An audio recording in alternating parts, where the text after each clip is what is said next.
Thank you, Dan. I'm with Patricia now, Pat for short.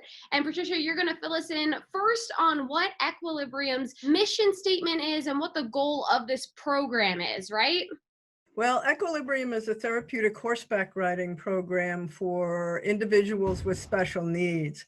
And our mission is to be able to provide everyone that comes to us with the opportunity to reach their highest potential. And we use that through the movement of the horse. The movement of the horse is a three-dimensional movement, up and down, side to side, back and forth. And actually there's research that has been done that shows that it develops new neural pathways in the brain. What's really fascinating to me is that for someone with very tight muscles or someone with a high tone in their body, the movement of the horse relaxes them.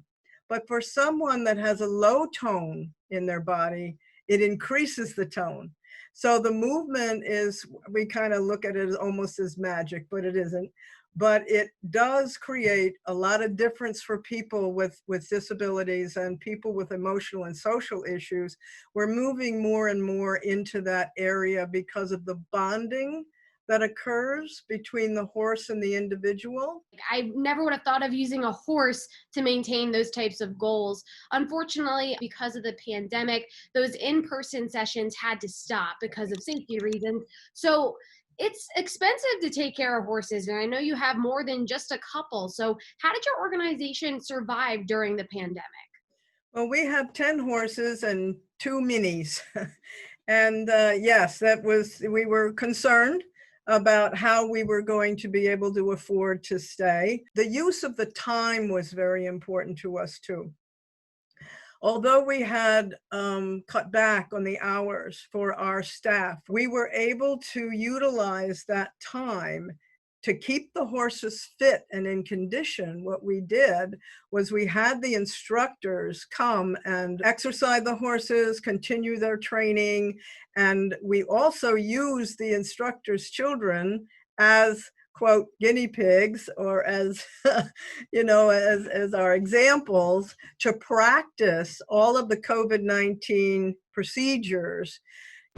Everything seemed to work out quite well. Well, Pat, I think you actually hit the nail on the head. There was two things that happened during this pandemic. The first thing was our community came together and it was a beautiful thing. And the second thing was you had plenty of time to do those things that maybe otherwise you wouldn't have done. So it's awesome that you guys were able to utilize both of those aspects. Now, not everything was canceled. You actually had the opportunity this weekend to put on a bit of a drive-by parade, which is a creative idea you guys came up with. Can you tell me how that event went? Well, that was very nice. What we did, it was a combination of having our participants and their families come, and we lined the horses up, like 12 feet apart, so we were good on our distances, and we lined them up around. We have a circle that people can drive around. So they came and held the different horses so that the participants could wave at them. It was also a kickoff for the Highmark virtual walk. So people gave contributions. In fact, we raised about $450. The parents were thrilled to have their kids come out and see the horses. Yeah, I'm sure that they enjoyed it a lot. And the kids getting to see the horses that, obviously they haven't had those sessions with. At this point, Pat, what is the reopening plan? Where are you guys in that plan right now? We're reopening on a phased kind of a continuum. We are opening first for the first month with individuals that are more independent and can ride independently, don't necessarily need a sidewalkers or leaders. So we have groups of 2 coming at a time. And then in 4 weeks, we'll see where we are. If we have moved into more, less restricted and yellow, we have a plan for that. Everything is following CDC guidelines from the county, guidelines from the state, and we are moving forward. And hopefully by the fall, we will be back to our normal schedule.